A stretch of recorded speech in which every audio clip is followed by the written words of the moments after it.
وبركاته. الحمد لله رب العالمين والعاقبة للمتقين ولا عدوان إلا على الظالمين والصلاة والسلام على رسول الله الأمين نبينا محمد وعلى آله وأصحابه أجمعين ومن تبعه بإحسان إلى يوم الدين أما بعد.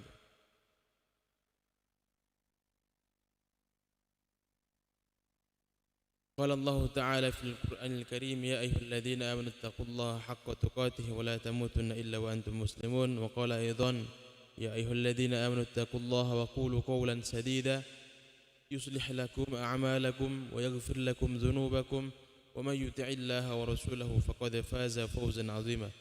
ويقول النبي صلى الله عليه وسلم من أحيا سنتي فقد أحبني ومن أحبني كان معي في الجنة. صدق الله العظيم. الحمد لله الذي أحيانا بعد ما أماتنا وإليه النشور. اللهم إنا نسألك علما نافعا ورزقا طيبا وعملا متقبلا. اللهم إنا نسألك الهدى والتقى والعفاف والغنى. Alhamdulillah jamaah subuh, Bapak Ibu jamaah Masjid Agung Darussalam Serui yang insyaallah dirahmati dan dimuliakan oleh Allah Subhanahu wa taala. Alhamdulillah kita bertemu kembali di subuh hari Rabu pada kajian kitab Riyadhus Shalihin karya Imam An-Nawawi rahimahullah, yang dimana kita hari ini masih kita di bab taubat, membahas sebuah hadis yang lumayan panjang,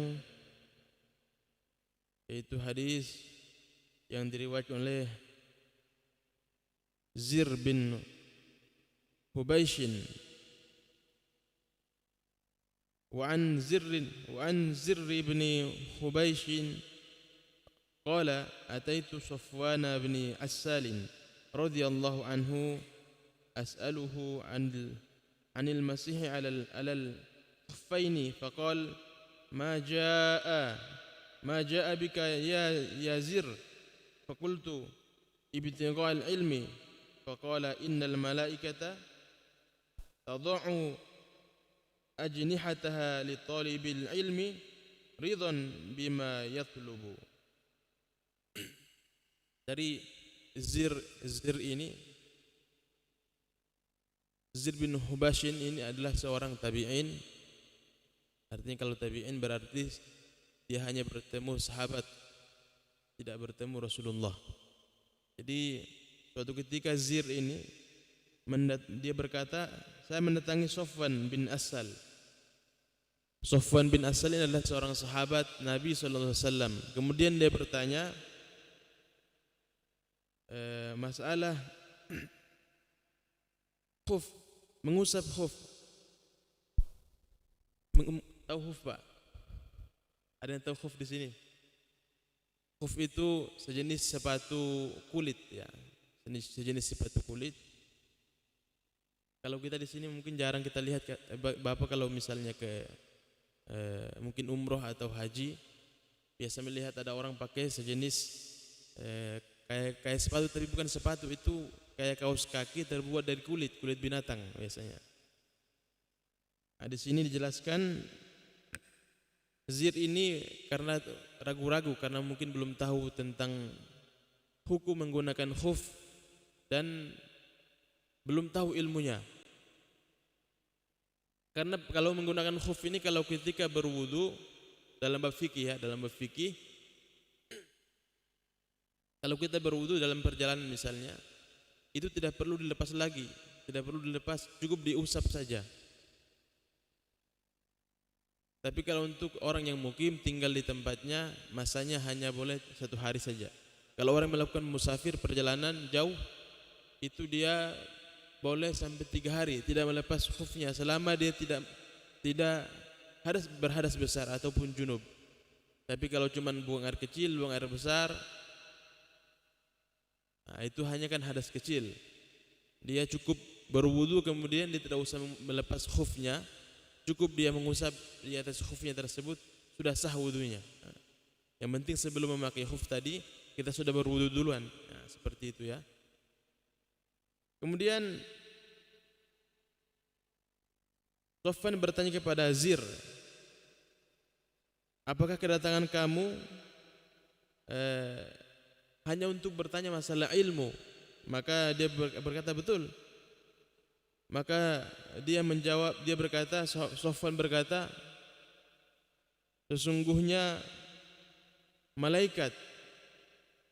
para malaikat mereka membentangkan sayap-sayapnya untuk para penuntut ilmu karena ridho atas apa yang mereka cari.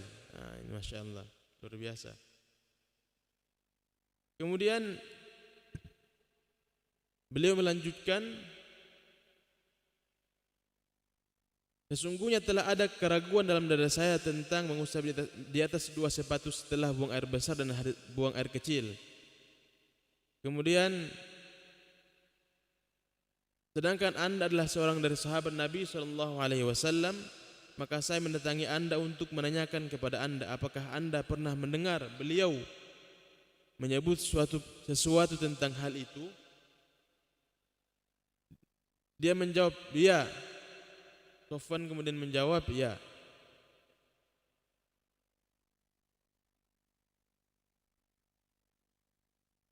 Kemudian beliau sallallahu alaihi wasallam ketika melakukan perjalanan dengan Sofwan pernah. Jadi Sofwan radhiyallahu anhu menceritakan pernah suatu ketika beliau merintahkan kami apabila kami sedang musafir agar tidak mencabut sepatu-sepatu kami selama 3 hari dan 3 malam kecuali jinabat atau hadas besar. Akan tetapi karena buang air besar dan air kecil itu statusnya kan karena hadas kecil, maka tidak perlu dilepas. Maka saya bertanya, apakah Anda pernah mendengar beliau menyebutkan sesuatu tentang hawa? Apa itu hawa? Hawa itu bisa diartikan cinta sebenarnya, bisa juga diartikan cinta. Sebagaimana kita melihat istri kita ada namanya Hawa. Sehingga sahabat ini menjawab lagi karena ditanya tentang masalah hawa, masalah cinta. Ya, beliau melanjutkan menceritakan kisah bersama Rasulullah SAW. Dia menjawab, ya kami pernah dalam suatu perjalanan bersama Nabi SAW. Kemudian seorang Arab Badui, ya, ketika kami berada di samping beliau tiba-tiba dipanggil oleh seorang Arab Badui. Ya, Arab Badui ini kalau kita sebut orang pedalaman lah. Tiba-tiba memanggil Rasulullah SAW dengan suara yang agak keras, dengan nada tinggi, dengan panggilan, hai Muhammad. Maka Rasulullah SAW menjawabnya dengan suara menyamai suaranya. Nah, di sini ada pelajaran. Nabi ketika menjawab bahasa orang Arab Badui tadi ataupun panggilan dari orang Arab Badui tadi dengan suara yang keras juga. Artinya Nabi membaca situasi dan Nabi menyesuaikan keadaan seseorang. Kalau orang itu ngomongnya suka keras, ya, diajak ngomong keras tidak apa. Ya, jadi, hai Muhammad. Nah, jadi kalau kita sekarang, ya kenapa? Nah, begitu. Masya Allah. Maka Rasulullah SAW menjawabnya dengan suara yang menyamai suaranya. Maka beliau katakan, ambillah. Maka saya akan katakan kepadanya, waihak. Waihak ini adalah ungkapan rasa kayak menyesal begitu dan menyayangkan dan tidak dimaksudkan sebagai doa jelek, maksudnya bukan seperti itu. Rendahkan suaramu, sahabat menegur orang tadi, orang Arab Badui tadi. Rasulullah tidak marah, cuman Rasulullah menjawab dengan nada yang kurang lebih sama dengan suaranya orang Arab Badui tadi. Masya Allah. Rendahkan suaramu karena kamu sedang di hadapan Nabi sallallahu alaihi wasallam dan kamu telah dilarang dalam hal ini. Dia menjawab, wallahi demi Allah, saya tidak bisa merendahkan ataupun bicara lebih pelan dari seperti ini. Masya Allah. Ini orang Arab Badui tadi katakan, saya tidak bisa berbicara lebih rendah atau nada saya tidak bisa turunkan. Sudah kebiasaan seperti itu. Mungkin kalau kita orang-orang yang tinggal di pinggir pantai, orang-orang pulau, itu biasa begitu ya, karena mungkin kita kadang berjauhan suka berteriak, kalau ngomong suka keras. Atau orang-orang yang tinggal di gurun pasir itu kan biasanya kalau mereka sudah saling melihat tapi jaraknya agak jauh, sehingga kalau berbicara agak keras ataupun ngomong dengan temannya harus teriak. Tasyrik, nah itu jauh berteriak tapi Masya Allah.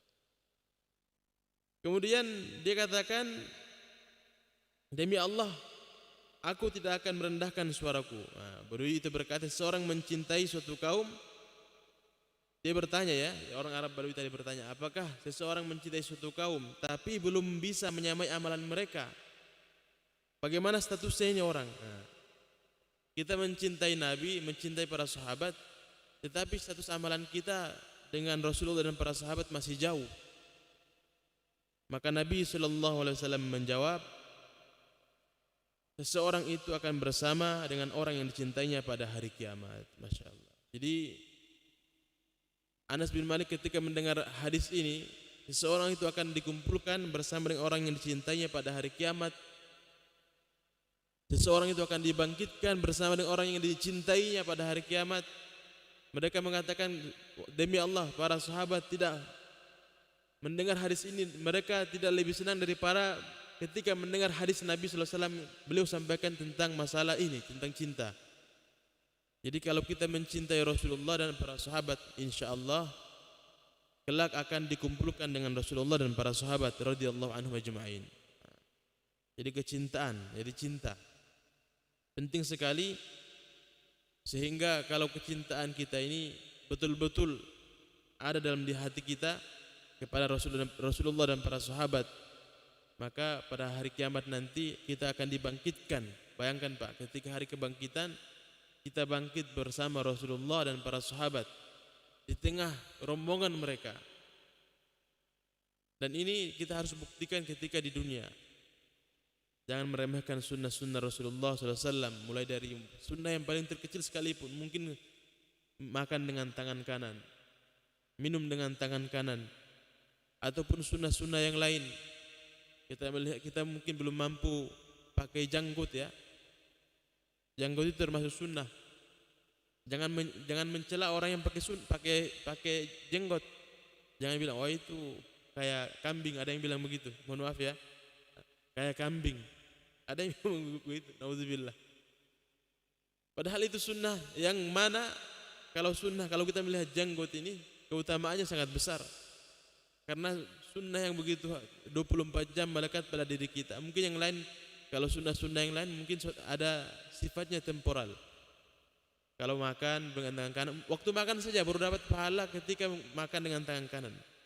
Tapi kalau janggut selama itu melekat pada dagu kita, ya, maka selama itu pula pahalanya akan terus mengalir. Masya Allah. Itu keutamaan menggunakan ataupun memelihara janggut. Jadi kalau ada yang punya jenggot tidak usah dicukur kalau bisa, kecuali memang kalau ada yang kerja di instansi yang memang melarang ataupun tidak membolehkan itu pakai janggot.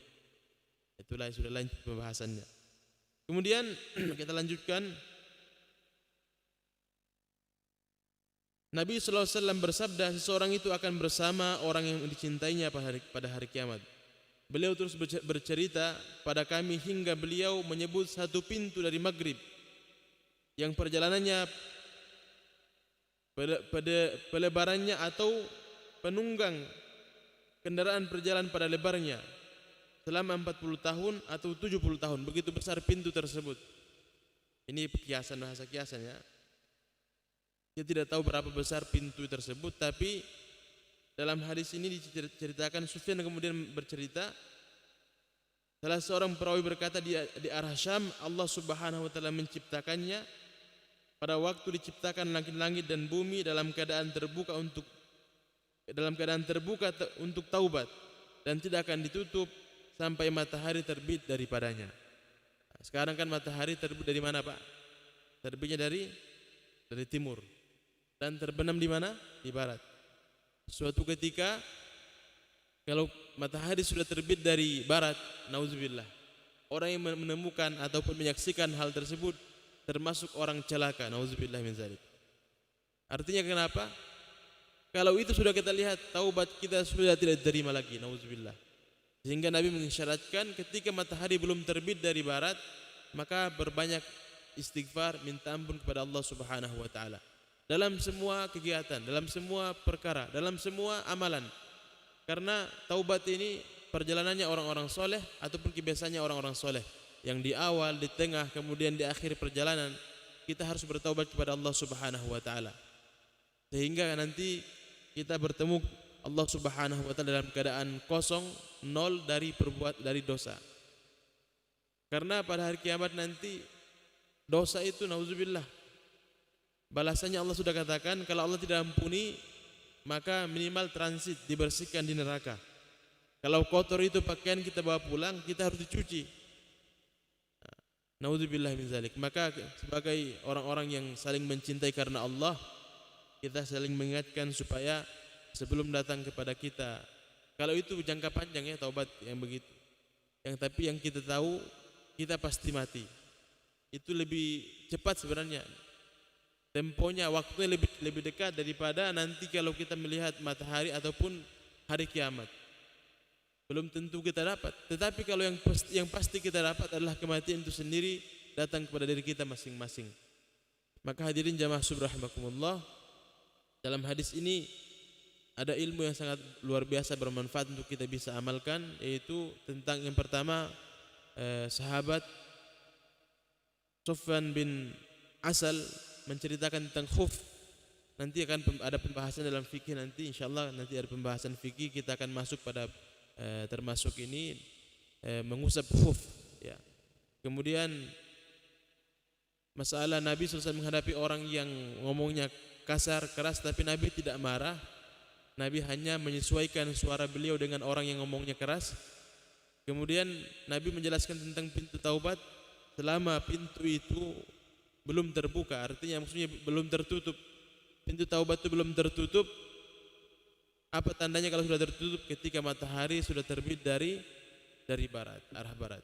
Semoga Allah Subhanahu wa taala beri kita taufik dan hidayahnya sehingga kita bisa bertaubat di setiap amalan, di setiap perbuatan, dan pada akhirnya ibadah-ibadah kita, kebaikan-kebaikan kita diterima oleh Allah Subhanahu wa taala.